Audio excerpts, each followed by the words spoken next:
Hey guys, welcome back to my kitchen. Today I'm going to be showing you guys how I make some frijoles charros, which translated in English is cowboy beans.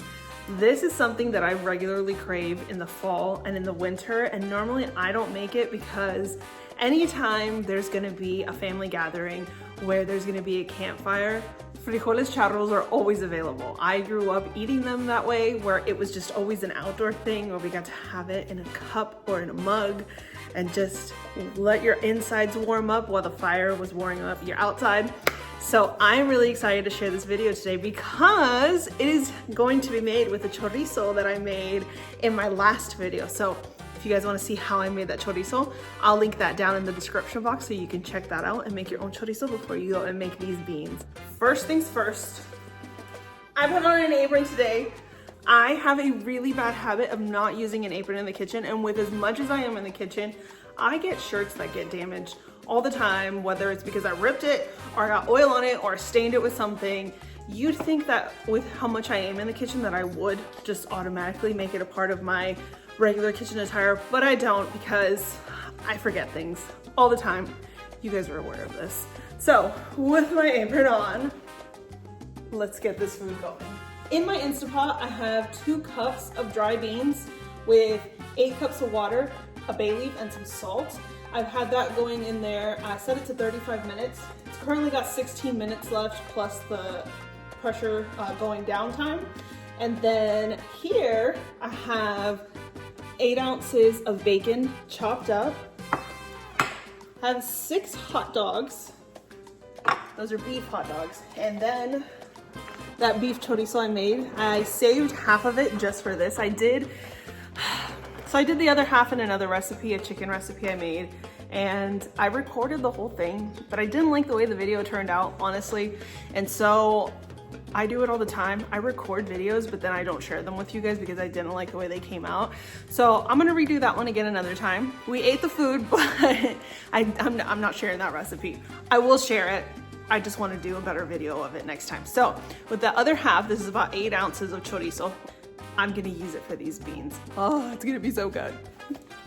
First thing I'm gonna do is heat up my pot. And while that's heating up, I'm gonna get to chopping all of my vegetables. All right, so first thing I'm gonna chop is an onion.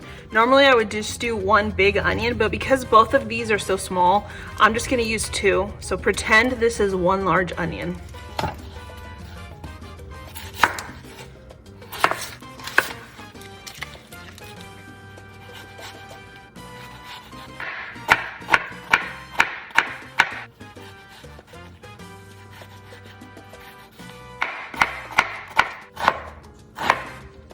Next thing I'm chopping up are some Roma tomatoes.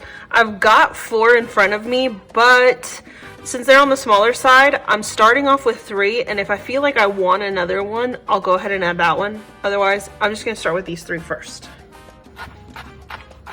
You guys have to tell me how you feel about this angle. I'm trying to find better ways to use my phone, different positions that I can use it in, for you guys to have better views of all the things that I'm doing. Until I can afford a good camera that gives me all the good angles, I'm gonna work with what I've got.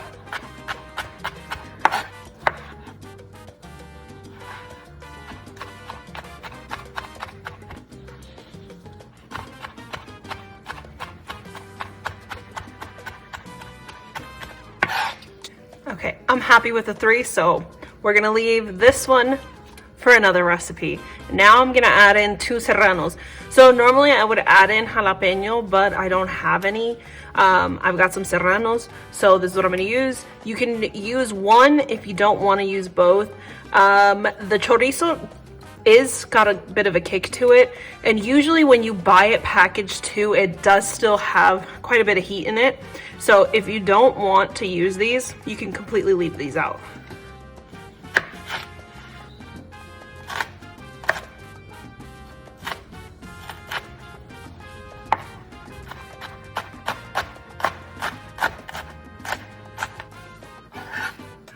All right, I've got them all chopped up. So now we're gonna go back to that hot pot and start working on adding all of these ingredients.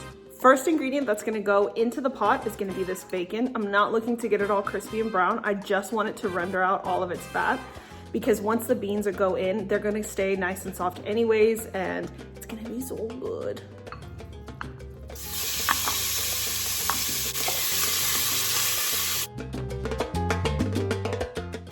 I've rendered it down as much as I like, so there's all that grease hanging out at the bottom. Now we're gonna add in the hot dogs.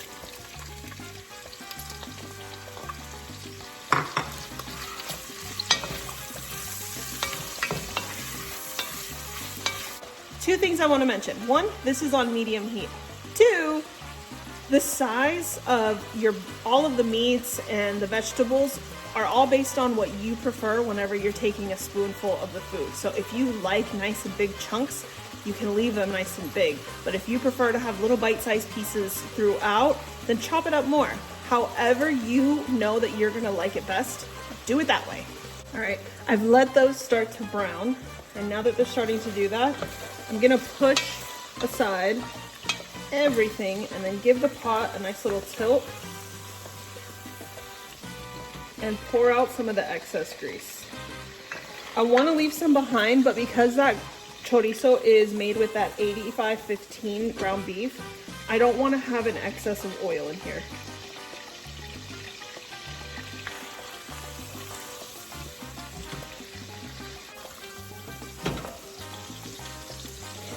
All right, I left just a small amount.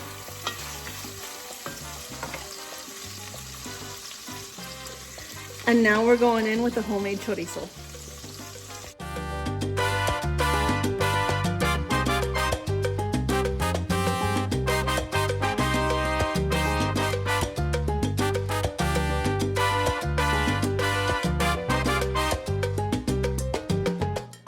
All right, that's cooked for about 5 minutes, so now I'm gonna add in the veggies.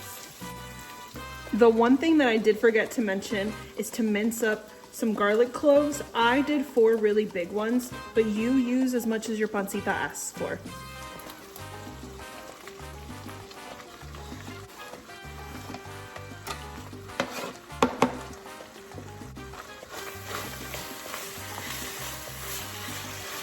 The last thing I'm adding in before I add in beans is gonna be some cilantro. I've told you guys so many times before that I don't like the taste of cooked cilantro. I love fresh cilantro. Like if I could wear just like a crown of fresh cilantro on my head and around my neck, I would be a happy woman just walking around enjoying the smell. And I could eat it fresh in whatever amount. But once it gets cooked, it gets that soapy taste that I now understand people taste whenever they taste it, whether it's cooked or fresh. So I don't like to add a whole lot into mine. If that taste of cooked cilantro does not bother you, traditionally it's like a good handful that gets thrown in. I would say like maybe a 1/4 cup. I don't like that much. So we're gonna cut that amount in half, and I'm gonna use about 2 tablespoons that are falling out of my hand right now. So let's add that in.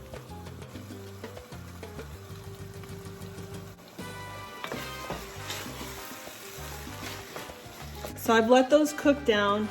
It's probably been about 6 minutes. And I know that it's difficult to tell, especially with the tomatoes, because they blend in with the color of the chorizo, but give that a little shimmy to make sure whatever's gonna fall off falls off. If you look closely and try to find the onions, you can see that they're starting to get translucent. That's how I know I'm in a good place to go ahead and add in the beans. All right, so those pinto beans are gonna go in, broth and all.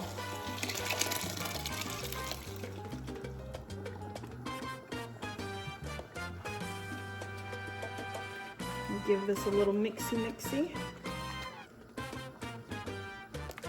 I'm gonna turn that down to a medium low. Right now it's boiling and I don't want it to stay at a steady boil because then those beans are gonna overcook and then they're just gonna be too mushy.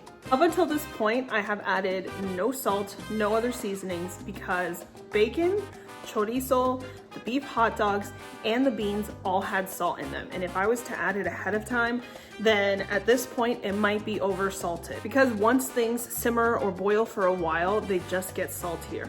So I'm gonna let that simmer. I'm gonna say maybe like five minutes.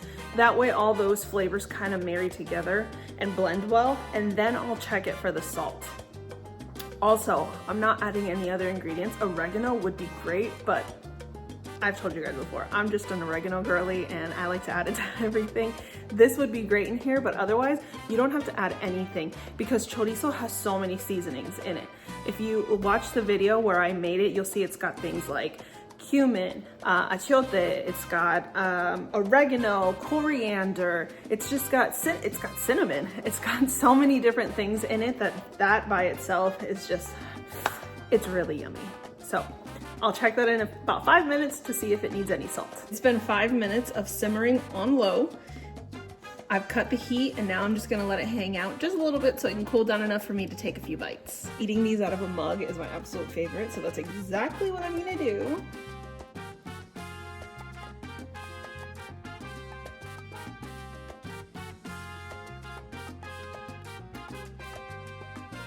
And I'm gonna sprinkle just a little bit of some fresh cilantro on top.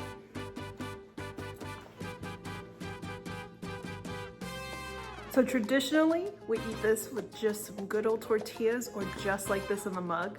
Tonight, I'm actually gonna make some white rice because my husband is super Colombian and can't have a meal without rice. So I'm gonna enjoy mine just like this. I'll make myself some tortillas in a little while. Oh, but here goes that first bite.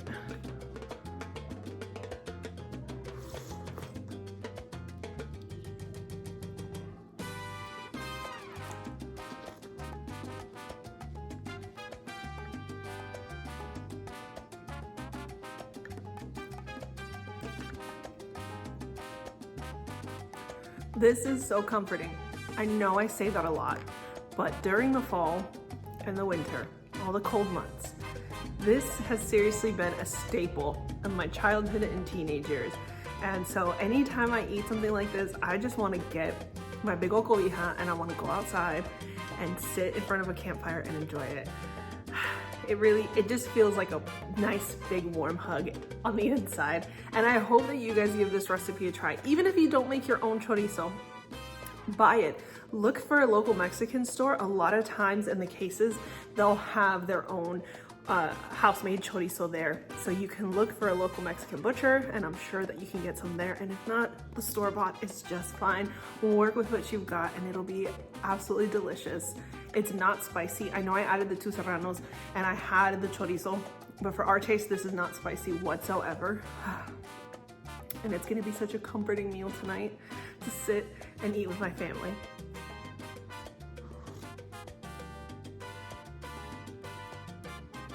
I love the different textures. You get like the crunch of the onion and the serranos in there. And then you get the nice soft mush from the bean when you bite into it. And then that soft bouncy texture from the beef hot dogs and that yummy bacony goodness. It's so good. And the way the chorizo flavors this is just, it's everything. I really do hope you guys give this a try.